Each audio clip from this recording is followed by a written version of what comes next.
Hoy vamos a tratar sobre un personaje muy importante, que es Daniel. Y vamos a ver tres cosas que propone el material para el día de hoy que tienen que ver con la gracia, la fidelidad y la excelencia de Daniel. Si ustedes me permiten abrir la Biblia, si usted trajo su Biblia, vamos a abrir Daniel capítulo 1, verso 3 hasta el verso 7. Daniel capítulo 1, verso 3 hasta el 7. La proyección no va a funcionar, ¿no? Salvo que apriete un botón mi amigo allí. Muy bien. La historia de Daniel, yo quisiera repasar 6 realidades de la vida de Daniel que son un ejemplo para nosotros. ¿Sí? Daniel capítulo 1, verso 3 al verso 7. Dios siempre ha usado de alguna manera a gente incorruptible en medio de una generación corruptible como la que vivimos hoy nosotros, ¿no? Hasta hay noticias de corrupción, ¿no? Por todos lados. Y hay sospechas de corrupción mucho más allá de las noticias. Y un ejemplo claro es la vida de Daniel, ¿no? Él fue llevado a un lugar y un ambiente que no era la Universidad Adventista del Plata. No era el Instituto Mariano Moreno. No, ese lugar que él fue realmente totalmente distinto y hasta agresivo para con él. Daniel capítulo 1, verso 3 al 7, dice: y le dijo el rey Aspenaz, jefe de los eunucos, que trajese a los hijos de Israel del linaje real de los príncipes, muchachos en quienes no hubiese tacha alguna, de buen parecer, enseñados en toda sabiduría, sabios en ¿qué? Era alguien entendido él, ¿eh? Sabios en ciencia y de buen entendimiento, e idóneo para estar en el palacio del rey, y que les enseñase la letra y la lengua de los caldeos. Y le señaló el rey ración para cada día de la provisión de la comida del rey y del vino que él bebía, y que los criase 3 años, para que al fin de ellos se presentasen delante del rey. Verso 6 y verso 7 dice: entre estos estaba Daniel, Ananías, Misael y Zacarías, de los hijos de Judá. A estos el jefe de los eunucos puso nombre, pues a Daniel, Belsasar, a Ananías, Sadrac, a Misael, Mesac, a Azarías, a Abed-nego.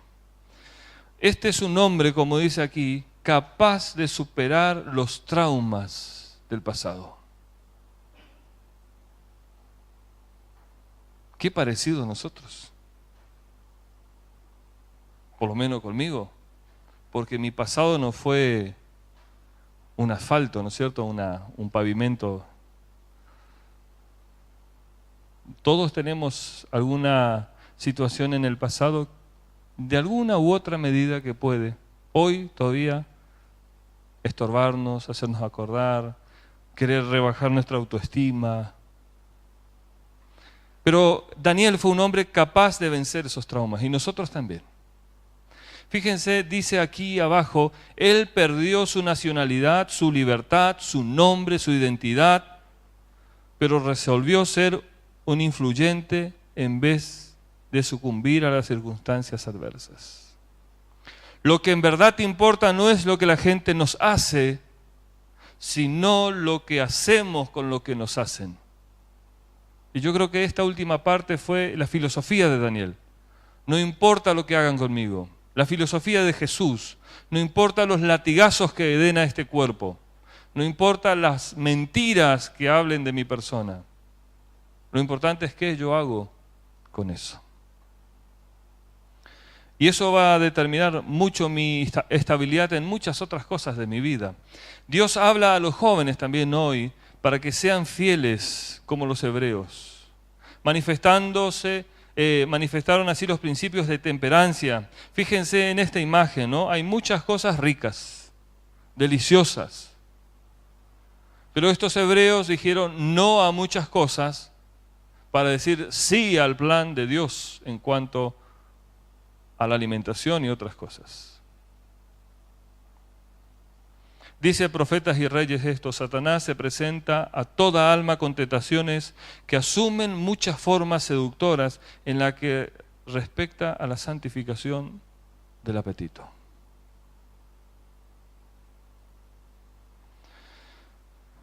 Una cita más de lo que leíamos en el transcurso del día, de la reflexión, dice que la vida de Daniel fue una ilustración inspirada a los que concluye un carácter santificado. Presenta una lección para todos, y especialmente para los jóvenes, un estricto cumplimiento de los requerimientos de Dios en beneficio para la salud del cuerpo y de la mente. Hay cosas que cuando conocimos el Evangelio dejamos de consumir. El otro día estuve visitando una hermana que me decía: pastor, cuando el pastor Néstor Martínez era pastor aquí, yo fumaba. Y llegué al bautisterio, porque ya había decidido tomar la decisión de bautizarme, fumando. Y me dijo el pastor: anda afuera, fumate el último cigarrillo y volvé. Ese va a ser tu último cigarrillo, disfrútalo. Dice ella: después de mi bautismo, intenté volver a fumar y no pude. Hay cosas que el Evangelio nos va cambiando. Esto es un aspecto de tantos otros aspectos que podríamos nosotros conocer. En segundo lugar, el segundo de 6 aspectos que quisiéramos destacar de Daniel. Daniel capítulo 6, verso 10. Un poquito más adelante. Dice: cuando Daniel supo que el edicto había sido firmado, entró en su casa y, abriendo las ventanas de su cámara que daban hacia Jerusalén, se arrodillaba 3 veces al día y oraba y daba gracias delante de Dios, como lo solía hacer antes. Aquí el buen lector del libro de Daniel sabe que buscaban la manera de entrampar a Daniel con algo corrupto. Lo investigaron sus líneas de celular, le habían robado la notebook para investigar todos sus correos electrónicos. ¿Qué es lo que no le hicieron? No encontraron nada. Nada de acusarlo, pero nada. Era íntegro ese hombre. Daniel mantuvo, dice, una vida de oración, aún sabiendo que sus enemigos habían tomado contra él para matarlo, porque hicieron y lograron que el amigo de él, el rey, firmara un edicto con su sello, ¿no es cierto?, con su anillo allí, que a todo aquel que en 30 días adoraba cualquier otra cosa menos a él, debía morir. Y fíjense qué valentía, porque él hizo como todos los días, dice la Biblia, abrió sus ventanas, porque el judío ora hacia Jerusalén. Ventanas abiertas, continuó orando. La hermana Joy, fíjense lo que dice, me gusta esta cita. Daniel 3 veces al día se arrodillaba y oraba y daba gracias a Dios. La verdadera reverencia hacia Dios es inspirada por un sentimiento de su grandeza infinita y de su presencia. Y cada corazón debe quedar profundamente impresionado por este sentimiento de lo invisible. La hora, el lugar de oración son... Qué extraordinaria esta definición. ¿Dónde estamos orando? ¿Cuál es ese espacio físico que en casa usamos para leer la palabra de Dios? Dice la sierva del Señor que en ese lugar, para Daniel, era un lugar sagrado. Yo tenía un amigo cuando era de la edad de él, un poquito más joven. Él es joven. El problema soy yo. Se había comprado una guitarra y era muy buen músico. Pero su guitarra la había consagrado solamente para alabanza a Dios. En ella no se tocaba otra música que no sea alabanza a Dios. Y a mí me sorprendió mucho. Pero cosas consagradas, como un espacio físico, un lugar y un horario, esto es de Dios. Si yo no hago el culto en este horario de Dios, le estoy robando a Dios su lugar. Le estoy robando a Dios mi presencia. Y me estoy robando a mí mismo la posibilidad de estar mejor espiritualmente. Esta otra cita, fíjense. Dios quiere que los hombres cultiven la fuerza del carácter, la claridad de mente y la firmeza de propósito de Daniel, su fortaleza de intelecto para adquirir conocimiento, se debía en extenso grado a la sencillez de su régimen en relación con su vida de oración. Cuidado con nuestro estilo de vida es el mensaje de Daniel para nosotros. A veces pregonamos que hay que dejar la carne, pero hay muchas otras cosas que dejar y adoptar. No es tanto el problema una cosa, son muchas cosas. Y cuando vamos al médico, especialmente al cardiólogo, y nos receta caminata, nos está diciendo: usted es un adventista del séptimo día, usted es pastor de la iglesia adventista del séptimo día, y le tengo que recetar por el hígado graso la última vez, ¿no es cierto? Interesante. ¿Cuánto desafío tenemos nosotros para seguir creciendo en el ejemplo que Daniel nos dejó? Ahora fíjense, en tercer lugar, Daniel también a nosotros, Daniel 6, verso 4, dice que es un hombre gobernado por un espíritu. Ese hombre estaba poseído por un espíritu de excelencia. Y cuando nosotros decimos de un hombre poseído, siempre pensamos poseído por el enemigo, por supuesto, pero nosotros tenemos que ser hombres y mujeres poseídos por el Espíritu Santo. Dice el texto 6:4, a la vuelta de la página de mi Biblia: entonces los gobernadores y sátrapas buscaban ocasión para acusar a Daniel en lo relacionado al reino, mas no había hallado ocasión alguna o falta, porque él era fiel y ningún vicio ni falta fue hallado en él. Nada. Humanamente, nada. Daniel no solamente era un hombre culto, como declara aquí, sino también era un hombre sabio, un hombre fiel. Él miraba a la vida en la perspectiva de Dios. A veces, con facilidad, otra persona puede irritarnos, ¿no es cierto? Exasperarnos, sacarnos del lugar. Y reaccionamos de una manera que no reaccionaríamos bajo otras circunstancias. Pasa, ¿no es cierto? Pasa. Fíjense Daniel cómo fue probado.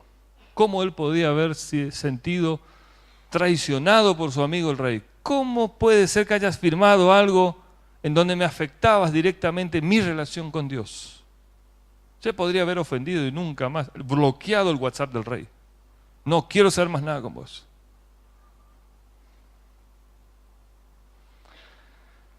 Lindas estas dos citas, me encantan. Ahora se necesita hombres de acción y valor como Daniel. Ahora. Hoy en el mundo se necesita un corazón puro, una mano fuerte, intrépida. Dios propuso que el hombre mejorado constantemente, que diariamente alcance un punto más alto en la escala de la excelencia. Dios quiere cada día que seamos mejor que ayer. Pero ese pensamiento tiene que ir en consonancia con esta idea de la hermana Huay. La mayor necesidad del mundo es la de hombres que no se vendan, que no se compren, que no se vendan, que no se compren, hombres que sean sinceros, honrados en lo íntimo de su alma, hombres que no teman dar el pecado el nombre que le corresponde, hombre cuya conciencia sea tan leal al deber como la brújula al polo, hombres que se mantengan de parte de la justicia aunque se desplomen los cielos. Qué lindo y qué deseo que yo tengo de lograr inspirar eso en mis hijos. Que ellos sean hombres o mujeres que no se vendan ni se compren. Que sean fieles a Dios a pesar de la circunstancia en que estén viviendo. Cuarto aspecto de la vida de Daniel. Fue un hombre íntegro, rodeado por un fuerte esquema de corrupción, pero que a él no lo corrompió. Daniel capítulo 6, versos 5 al 7 dice: entonces dijeron aquellos hombres: no hallamos contra este Daniel ocasión alguna para acusarle. Si lo hallamos contra él en relación a la ley y a su Dios. Entonces estos gobernadores, sátrapas, se juntaron delante del rey y le dijeron: rey Darío, para siempre vive. Todos los gobernadores del reino, magistrados, sátrapas, príncipes, capitanes, han acordado por consejo que promulgues un edicto real y lo confirmes, que cualquiera que en el espacio de 30 días demande petición de cualquier dios u hombre fuera de ti, oh rey, sea echado en el foso de los leones. Y estos ya se imaginaban tirando a Daniel en el foso de los leones, y Daniel tratando de agarrarse lo que podía para no entrar allí porque habían leones hambrientos. Ellos se imaginaban esa escena. Hasta se jactaban de esa escena. Por fin nos vamos a sacar de encima a este santito. La honestidad de Daniel incomodó a los políticos. Por supuesto, con un adjetivo calificativo, ¿no? Como este, corruptos. Y ellos rastrearon su vida privada, su vida pública, y no hubo nada que hacer con él. Ahora, Daniel era fiel, firme y noble. Qué linda definición de la hermana Joy. Fiel, firme y noble. Procuraba vivir en paz con todos, al paso que era inflexible como el cedro gigantesco que se trataba de principios. El carácter de Daniel se presenta al mundo como un ejemplo notable de que la gracia de Dios puede hacer de los hombres caídos por naturaleza y corrompidos por el pecado. Daniel molestaba, Daniel interrumpía, su testimonio de vida era ocasión de molestia. No había manera de negociar con él. No había manera de que Daniel, aquel empleado de mi agencia de autos, pueda vender un auto que no está bien como si estuviese bien. Daniel no es ese empleado que cuando se vende 1 kilo pone 900 gramos. No. Daniel era alguien correcto. Mira, te vendo 900 gramos, no es 1 kilo. No importa lo que piensen los demás. Lo importante es lo que piensa Dios. Quinto aspecto, fíjense. Capítulo 6, verso 20 al 22. Un hombre vencido y no vengativo. ¿Por qué? Es interesante lo que dice aquí el texto, ¿no? Verso 20. Y acercándose al foso, llamó a voces a Daniel con voz triste y le dijo: Daniel, siervo de Dios viviente, el Dios tuyo, a quien tú continuamente sirves, ¿te ha podido liberar de los leones? Esa pregunta carcomió toda esa noche a ese rey. Entonces Daniel respondió al rey: oh rey, vive para siempre. Mi Dios envió su ángel, el cual cerró la boca de los leones para que no hiciesen daño, porque ante él fui hallado inocente, y aún delante de ti, oh rey, yo no he hecho nada malo. Daniel podría haber dicho: ¿dónde están esos traidores?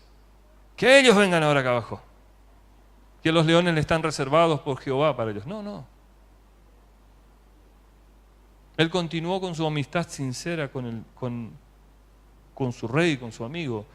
Daniel no era un hombre que destilaba el veneno del odio contra sus enemigos.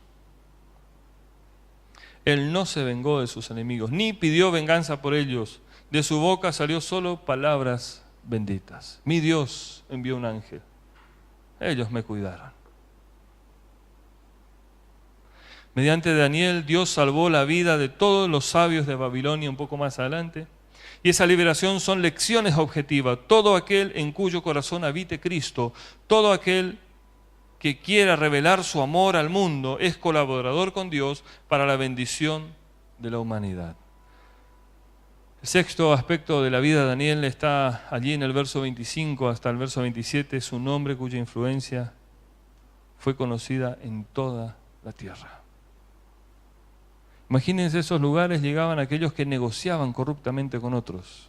De repente, como José en el Antiguo o más Antiguo Testamento, ahora Daniel logra estar en un lugar que creo que ni él iba a pensar estar. Yo soy judío. No tengo nada que ver con esta gente. Fíjense, Babilonia, con su suntuosa magnitud, cayó. Pero Daniel permaneció de pie. Se inició otro nuevo gobierno mundial. Y Daniel trascendía los gobiernos por su fidelidad a Dios. Interesante. Daniel permaneció en pie. Daniel fue mayor que el propio imperio babilónico. El profeta Daniel fue un personaje ilustre, un ejemplo brillante de lo que pueden llegar a ser los hombres cuando están unidos al Dios de sabiduría. Quiero leer la última promesa. Dice, eran hombres que no decaían ni se desanimaban. Hombres que como Daniel estaban llenos de reverencia y celo por Dios, llenos de propósito y de aspiraciones nobles, eran tan débiles e impotentes como cualquiera de los que hoy están ocupándose o ocupados en la obra, pero ponían toda su confianza en Dios. Tenían riquezas, pero consistía esta en la cultura de la mente y en el espíritu, y puede tener cualquiera que dé a Dios el primero, el último, el mejor lugar en todas las cosas. Quiera Dios que nosotros podamos hacer este modelo de Daniel en nuestra vida, adoptar este modelo, noble, fiel, como declara esta última parte, Dios en primer lugar, también Dios en segundo lugar y también Dios en último lugar. O sea, Dios siempre está, pero inicia estando en primer lugar en mi vida. Por eso la decisión hoy es esta, que seamos leales en nuestra fidelidad al Señor. Estos 10 días nos van a motivar a dejar a otros dioses, a otros ídolos y colocar a Dios en primer lugar. Y si ya está entronado, que ese hábito, que esa costumbre, que ese estilo de vida pueda seguir creciendo en nosotros y pronto cuando Jesús venga, no seamos de ese grupo que Él dice, apartados de mí, hacedores de maldad, porque yo no os conozco. Dios quiere vernos. Dios necesita que estemos con Él. No porque Él necesita, porque nosotros necesitamos. Quiera que Dios pueda darnos de su Espíritu Santo para ser leal a este compromiso de fidelidad a nuestro Señor. Vamos a orar. Amante Padre, gracias una vez más por el privilegio que tenemos de tener tu palabra, la Biblia, y poder inspirarnos en estos personajes que han tenido un efecto revelador de lo que tú quieres para un hombre, para una mujer, que en su tiempo ha impactado la vida de otros, como la del rey, pero también de otro reino más adelante. Ayúdanos, Padre, a ser fieles en la decisión que hemos tomado de ponerte a ti en primer lugar en nuestras vidas. Que cuando vengas nos halles sujeto a ti, conectado a la vid y disfrutando de la linda experiencia de ver almas, conocerte, transformándose por ti y entregándose para ser parte del pueblo que espera tu pronto retorno. Ahora, al despedirnos de tu casa, rogamos que tu Espíritu Santo acompañe a cada uno de los que estamos presentes. Rogamos que tu Espíritu Santo acompañe a aquellos que están viendo por la web y que sientan también tu llamado a fidelidad y tu compañía todos los días. Tráenos mañana, pedimos esto en el nombre de Jesús. Amén.